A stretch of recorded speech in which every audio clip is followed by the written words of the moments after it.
3 years ago, in 2016, on MLK Day, I took part in a transformative and powerful action. I, along with 24 other people, stood in solidarity and shut down the Bay Bridge in San Francisco, California.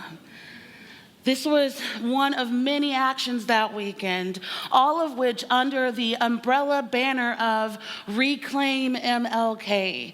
The idea was to reclaim MLK's radical legacy, and not just the sterilized version, and not only the parts that make white America feel good. And in that particular action on the Bay Bridge, it carried the message of Black health matters.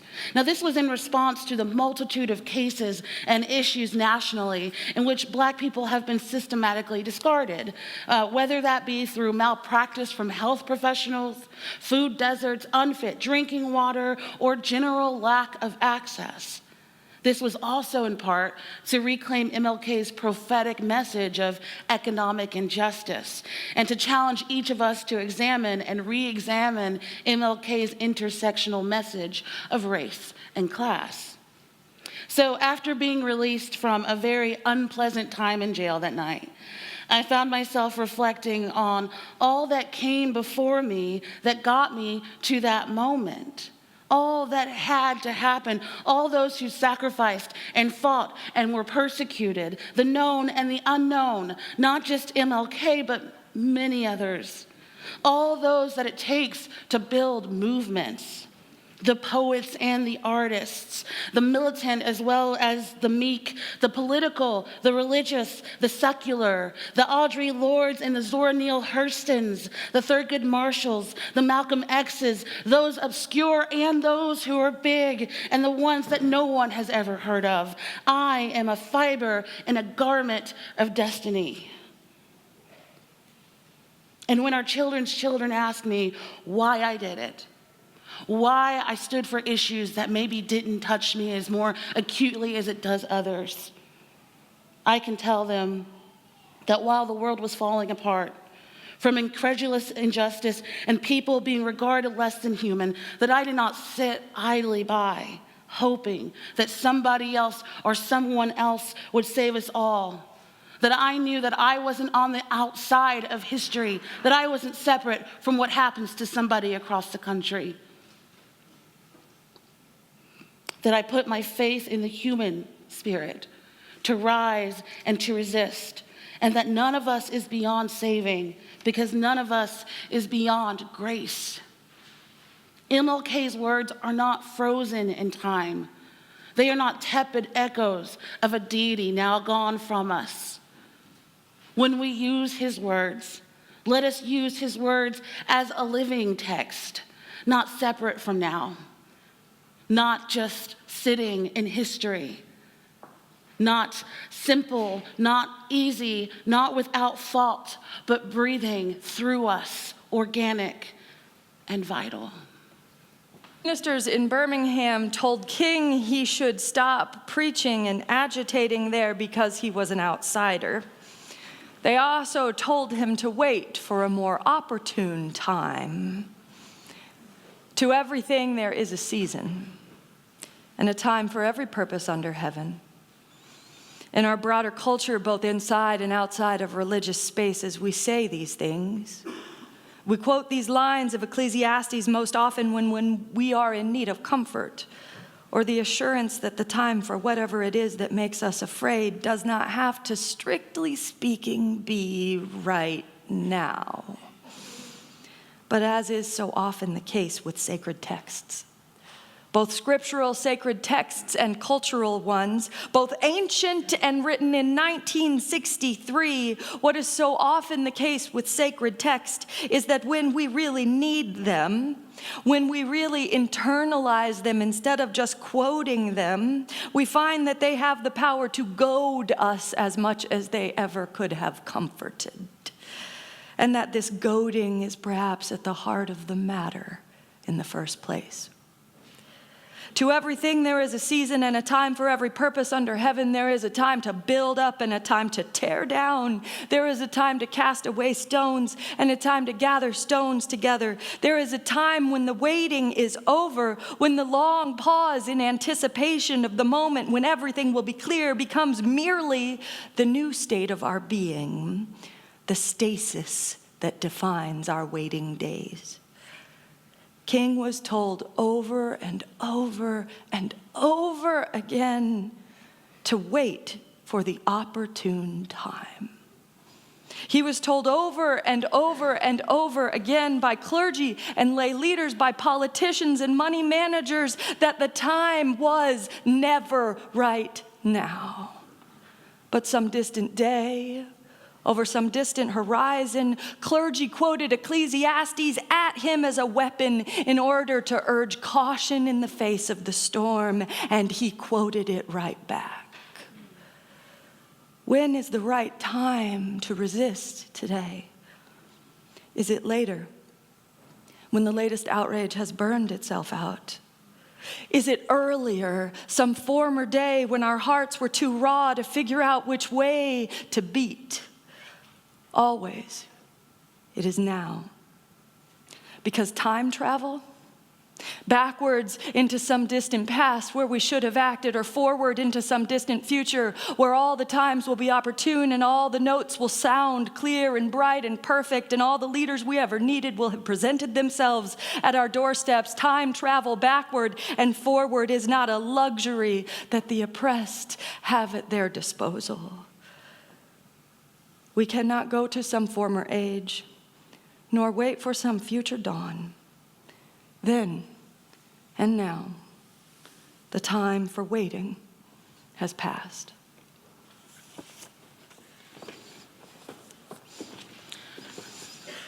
You deplore the demonstrations taking place in Birmingham, but your statement, I am sorry to say, fails to express a similar concern for the conditions that brought about the demonstrations. We know through painful experience that freedom is never voluntarily given by the oppressor. It must be demanded by the oppressed. For years now, I have heard the word wait. It rings in the ear of every person with piercing familiarity. This wait has almost always meant never. We must come to see with one of our distinguished jurists that justice too long delayed is justice denied. We have waited for more than 340 years for our constitutional and God-given rights. There comes a time when the cup of endurance runs over and men are no longer willing to be plunged into the abyss of despair. I hope, sirs, you can understand our legitimate and unavoidable impatience.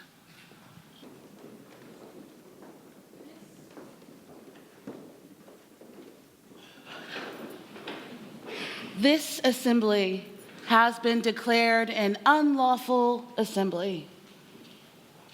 Police behind us, in front of us, and on both sides, eyes in the sky. Broken fences and storefronts, the indescribable stinging of tear gas, the sound of flash grenades, being kettled by advancing lines of police officers. This was life in Oakland or Berkeley in San Francisco, California at the end of 2014 and into 2015. On November 24th, 2014, after the shocking news that Michael Brown's murderer was being acquitted, and without second thought, I jumped in a car with 3 other classmates from Star King School for the Ministry and rode into downtown Oakland to witness the evolution of a movement that had gone from a hashtag online to a full-scale, countrywide uprising, and we didn't even know it yet. Many hours later, after thousands of us marched many miles, some of them on the interstate, I stood in the city center downtown along with about 200 other protesters and kettled by 100 or maybe more officers and watched downtown Oakland burn. I noticed the Starbucks had been knocked in, glass and metal everywhere, people taking from it freely, other places as well. There were dumpster fires everywhere you looked, and objects flying to and from the cop lines.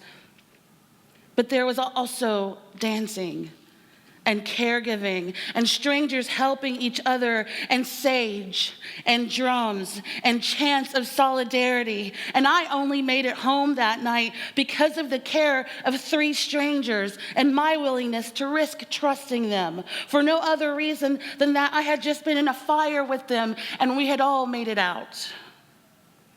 So much was born from that fire. Several weeks of demonstrations and protesting and uprisings across the United States, organizing collectives, nonprofit organizations, social movements that define our time and our faith and our way of discussing and engaging race and police brutality and inequity. And this nationwide upheaval came on the shoulders of so many before it.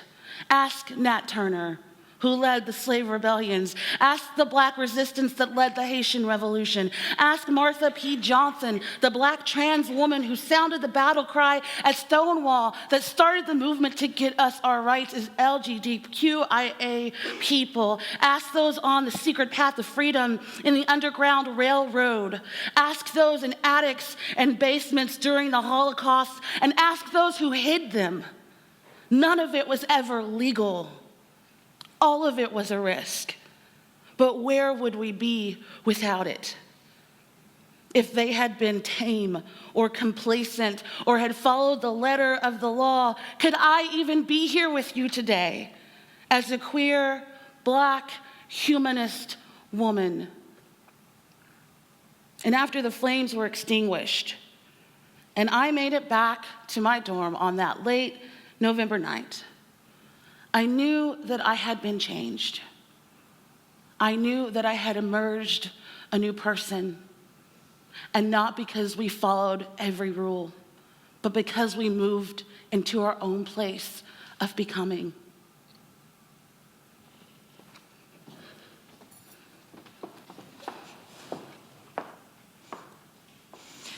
You express in your comments to me a great deal of anxiety over our willingness to break laws.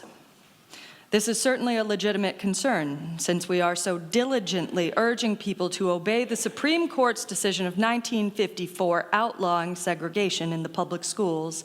At first glance, it may seem rather paradoxical for us to consciously break laws. One may well ask, how can you advocate breaking some laws and obeying others? The answer lies in the fact that there are 2 types of laws, just and unjust. A just law is a man-made code that squares with the moral law or the law of God. An unjust law is a code that is out of harmony with the moral law.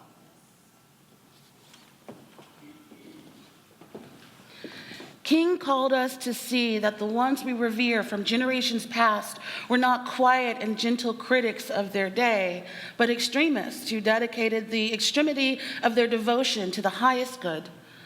The litany of sacred extremists laid down by Dr. King in his letter is as powerful now as it ever was, framed around the accepted heroes of Western history.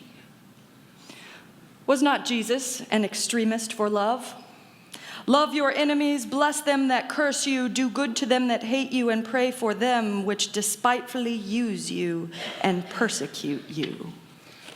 Was not Amos an extremist for justice? Let justice roll down like waters and righteousness like an ever-flowing stream. Was not Paul an extremist for the Christian gospel? I bear in my body the marks of Lord Jesus. Was not Martin Luther an extremist?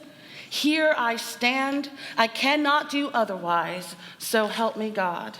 And John Bunyan, I will stay in jail to the end of my days before I make a butchery of my conscience. And Abraham Lincoln, this nation cannot survive half slave and half free. And Thomas Jefferson, we hold these truths to be self-evident, that all men are created equal. So the question is not whether we will be extremists, but what kind of extremists we will be.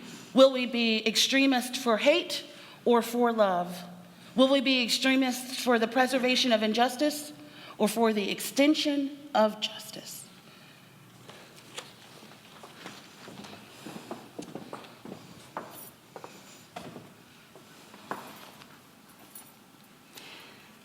It is not just hope that makes someone a hero, but an authentic encounter with the world that demands something of them, and by extension, that demands something of us all.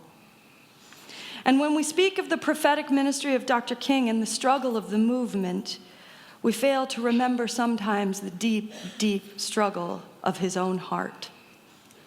A struggle to find meaning, a struggle to hold on to authenticity, a struggle to find true allies and power in the institutions and the people he so very much wanted to believe in. The letter from Birmingham Jail shines through, not just with a defense of his points that the time for waiting is over, that resistance to unjust laws is and has always been the work of the people. It shines through also with a profound and painful sense of his own deep disappointment in the people who were supposed to be his allies and the movements he thought would have his back. Disappointment in the church. Disappointment in his fellow clergy, many of whom were African American leaders just like him. Disappointment in moderates of every stripe who stopped their work at the proclamation of abstract notions of freedom.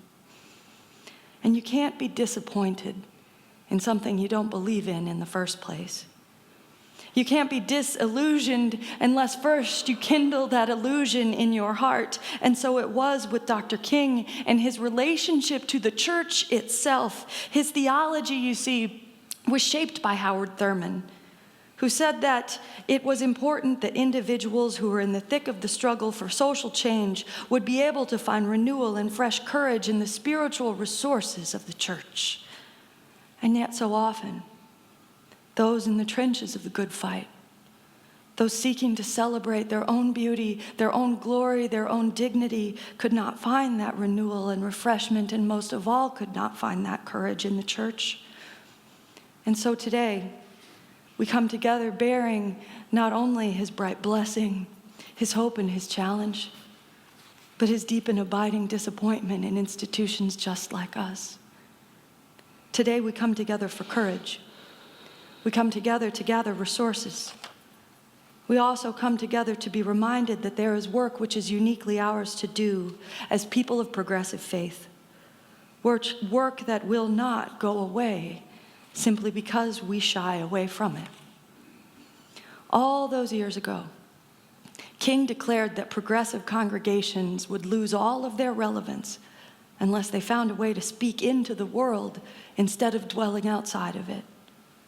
Today, young searchers and meaning makers the world over come knocking at the doors of progressive congregations, looking for ways to connect to movements and sources of power. Today, we struggle with relevance just as profoundly as we ever did then.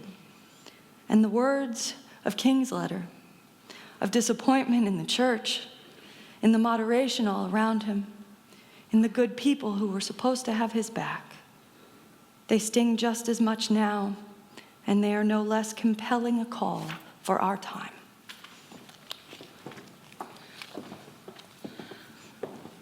There was a time when the church was very powerful.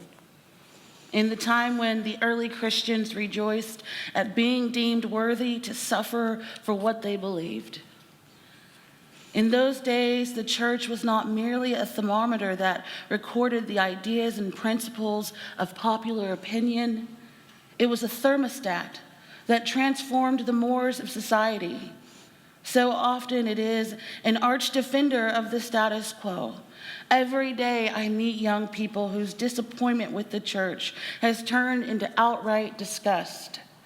Perhaps I must turn my faith to the inner spiritual church, the church within the church, as the true hope of the world. But again, I am thankful to God that some noble souls from the ranks of organized religion have broken loose from the paralyzing chains of conformity and joined us as active partners in the struggle for freedom. We will reach the goal of freedom in Birmingham and all over the nation because the goal of America is freedom. As T.S. Eliot has said, the last temptation is the greatest treason, to do the right deed for the wrong reason. Liberation theology is an experience of God as being on the side of the oppressed. Gustavo Gutierrez cultivated this area of theological discourse in the 1970s as a challenge to the opulence of the Catholic Church, in contrast to the extreme poverty of those in Latin America. In classical liberation theology, the main tenet is the preferential option for the poor, meaning that God is on the side of the oppressed. And Black liberation theology, which emerged around the same time, ushered in by theologians such as the recently departed James Cone, emphasized that God being on the side of the oppressed means that God is actually the oppressed among us. The purpose of both iterations of liberation theology and the many other subcategories of liberation theology that have emerged since is to bring the margins to the center, to allow for the narrative to be written by those who live it, to put the oppressed or the marginalized at the center of their own liberation story. Now, we as Unitarian Universalists, we really want to get it right.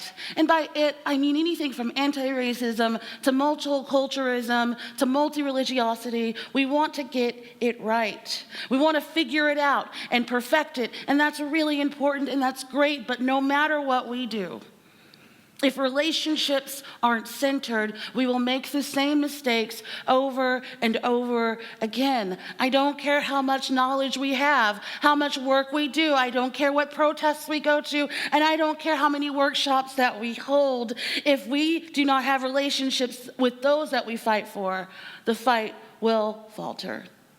And more than relationships, if those on the margins are not centered in the work of liberation, it will be in vain. That requires us to examine our layered privileges. I have to examine my own various privileges to figure out who I need to center in the work that I do. Who am I in relationship with? And not just professionally, but personal, everyday relationships. Centering is an act of humanizing. That we are not only tokens, or objects, or political pawns, that we matter for more than just 1 month in the year. That there are many contributions that we have in this world and in this society, that we are not a monolith. That Martin Luther King Jr. does not speak for us all. And that many other people contributed in ways big and small other than Martin Luther King Jr. And that he was a drop and a thread in the garment of destiny. This is important because this is the work of liberation. Martin Luther King Jr. came after hundreds of years of the Black liberation struggle. And the Black liberation struggle continues in his absence. And if he were around today, he probably would not be popular. People probably would not be quoting him. People would not have memorialized him in the way, because it's easier to do that with those who have passed. But he was flawed, and that's important too. When we center those whom the story is about, we see that we are all human, and that we are all struggling, and that we are all imperfect, and that we are all flawed, and that is important, and that is beautiful, and that is who we are, and we can only work with who we are. I am flawed. I am not the minister that's going to usher us in to the new way, but I am willing to work with you as you are willing to work with me. And that is the work of centering. That is the message of MLK.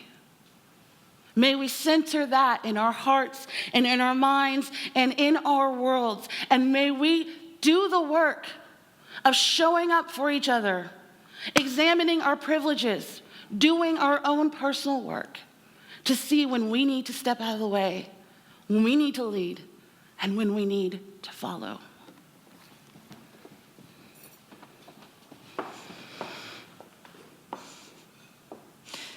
I wish, when you wrote to me, that you had commended the sit-inners and demonstrators of Birmingham for their sublime courage, their willingness to suffer, and their amazing discipline in the face of great provocation. One day, the South will recognize its true heroes. They will be the James Merediths with the noble sense of purpose that enables them to face jeering and hostile mobs, and with the agonizing loneliness that characterizes the life of the pioneer. They will be old, oppressed, battered women, symbolized in a 72-year-old woman in Montgomery who rose up with a sense of dignity and with her people decided not to ride segregated buses, and who responded with ungrammatical profundity to one who inquired about her weariness, "My feet is tired, but my soul is at rest." The heroes of the South that history will raise up should be the young high school and college students, the young ministers of the gospel and a host of their elders, courageously and nonviolently sitting at the lunch counters and willingly going to jail for conscience sake. One day the South will know that when these disinherited children of God sat down at lunch counters, they were in reality standing up for what is best in the American dream, thereby bringing our nation back to those great wells of democracy which were dug deep by the founding fathers in their formulation of the Constitution and the Declaration of Independence. Why have we prefaced every reading from King's letter, including this last one we are about to share, with our best explication of its contemporary importance? Because teenage boys from a private school stand in front of an elder with a drum, sneering in smug self-satisfaction before the Lincoln Memorial. Because the crowd surges forward as Nathan Phillips, an elder of the Ohama Nation's first people and a Vietnam veteran who risked his life for all of us, plays on and on. He asks his ancestors for courage, and he beats that drum to the heartbeat of his beloved wife, gone now these 4 years from cancer, because that is today, not 1963. Build the wall, build the wall, build the wall. The crowd chants. Teenagers pulse back at him as he drums, and we see unvarnished and fully revealed the facts of the matter, that this invocation they speak has never been about a wall at all. It is rather a totemic expression of bone-deep white supremacy directed at anyone and everyone who dares to stand peacefully and powerfully in its path.